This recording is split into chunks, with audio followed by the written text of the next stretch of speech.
ভক্তিমতী মা ও বাবা, মানুষকে সম্মান দিলে সেই সম্মান ঈশ্বরে মিলে, সর্বশাস্ত্রে তাহার প্রমাণ পাই।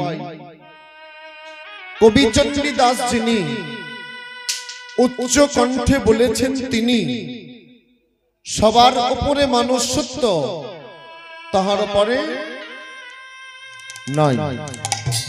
কীর্তন প্রারম্ভে, কীর্তনের পূর্বে যার কথা বারবার মনে পড়ে, তিনি অন্য কেউ নয়, তিনি হচ্ছেন আমাদের ঘরের ঠাকুর যোগবতার শ্রী রামকৃষ্ণ পরমহংসদেব। তার শিষ্য নরেনকে একটি কথা তিনি বারবার বলতেন, কি নরেন শোন বাবা, শত কথার শত দোষ, একটু চিন্তা ভাবনা করে কথা কস। ভাবলি অনেক কথা বলে ফেললি, কিন্তু সব কি ঠিক হলো রে? যে যত বেশি কথা বলে ভুল কিন্তু তত বেশি তারই হয়।